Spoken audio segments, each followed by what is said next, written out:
Assalamualaikum warahmatullahi wabarakatuh. Hamdan wa syukran lillah wassalatu wassalamu ala rasulillah. Amma ba'd. Salam kader Madrasah Muallimin Muhammadiyah Yogyakarta. Bagaimana kabar Ananda semuanya? Semoga sehat dan selalu dalam lindungan Allah Subhanahu wa ta'ala selalu. Amin ya rabbal alamin. Senang bisa berjumpa kembali di mata pelajaran Sejarah Kebudayaan Islam. Untuk materi kali ini kita akan belajar tentang pesantren dalam dakwah Islam di Indonesia. Ananda kader 3 Madrasah Muallimin Muhammadiyah Yogyakarta, kompetensi dasar yang akan kita sampaikan kali ini adalah menganalisis perkembangan pesantren dan peranannya dalam dakwah Islam di Indonesia. Kemudian menyajikan hasil analisis perkembangan pesantren dan peranannya dalam dakwah Islam di Indonesia. Ananda kader 3 Madrasah Muallimin Muhammadiyah Yogyakarta. Setelah belajar ini, Ananda dapat menganalisis perkembangan pesantren dan peranannya dalam dakwah Islam di Indonesia. Kemudian Ananda dapat mengidentifikasi pondok pesantren di berbagai wilayah di Indonesia. Kemudian Ananda dapat mengimplementasikan atau mengamalkan sikap berani dan gigih dalam menuntut ilmu. Ananda kader 3 Madrasah Muallimin Muhammadiyah Yogyakarta. Dalam tampilan slide ini Ustadz sampaikan gambar-gambar pondok pesantren yang ada di Indonesia. Silakan bisa disaksikan secara seksama. Ananda kader 3 Madrasah Muallimin Muhammadiyah Yogyakarta. Jika kita bicara tentang pondok pesantren, pondok diambil dari kosakata bahasa Arab punduk, asrama. Sedangkan pesantren diambil dari kosakata lokal cantrik atau santri atau peserta didik. Sehingga pengertian dari pondok pesantren adalah lembaga pendidikan di mana peserta didik tinggal di asrama selama 24 jam untuk melaksanakan proses belajar mengajar, baik ilmu-ilmu agama maupun keterampilan dan kecakapan hidup. Pelopor berdirinya pesantren adalah Wali Songo, terutama pada awal abad ke-15, yaitu Syekh Maulana Malik Ibrahim. Namun, yang berhasil mengembangkan pesantren adalah Sunan Ampel. Ananda, kelas 3 Madrasah Muallimin Muhammadiyah Yogyakarta. Sebutan pondok di berbagai wilayah di Indonesia.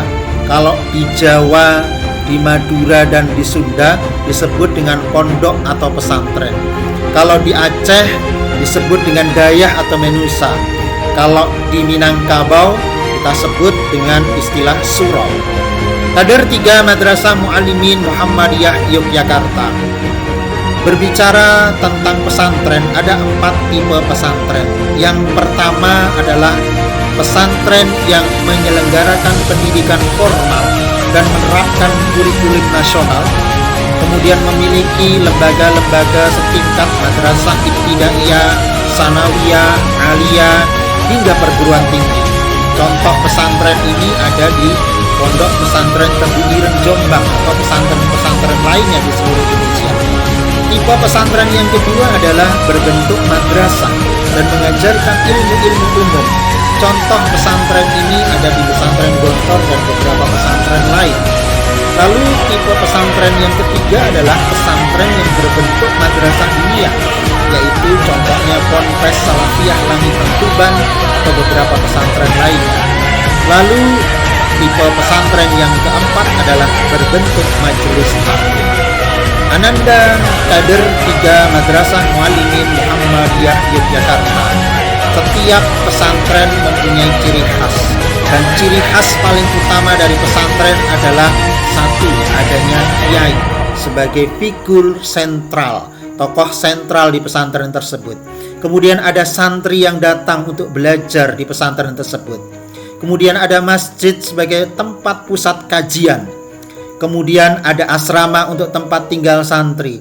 Kemudian ada kitab-kitab klasik yang untuk dikaji dan diperdalam. Kemudian ada metode pengajaran, baik itu secara slogan maupun bandongan. Ananda, Kader 3 Madrasah Muallimin Muhammadiyah Yogyakarta. Ada 4 prinsip dasar pendidikan di pesantren.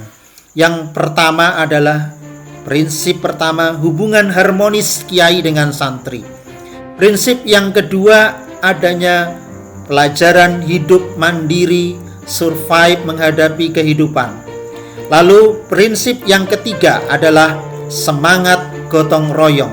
Sedangkan prinsip yang terakhir adalah terciptanya ukhuwah Islamiyah, mempererat persaudaraan hingga sampai kapanpun. Ananda, Kader 3 Madrasah Muallimin Muhammadiyah Yogyakarta. Kali ini kita akan bicara tentang peran pondok pesantren. Yang pertama, pondok pesantren sebagai pusat kajian Islam, mengkaji berbagai ilmu-ilmu agama dan masalah-masalah keagamaan. Lalu peran pondok pesantren yang berikutnya adalah sebagai lembaga pendidikan yang bertujuan untuk memberantas kebodohan. Peran yang ketiga adalah sebagai pusat gerakan dakwah amar ma'ruf nahi munkar.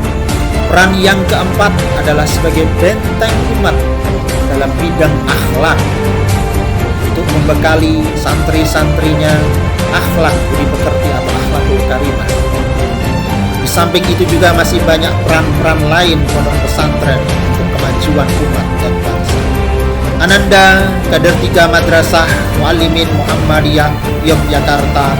Sebagaimana kita ketahui, ribuan pesantren mulai dari Sabang hingga Merauke, beribu-ribu pesantren telah tumbuh dan memberikan kontribusinya terhadap bangsa dan negara.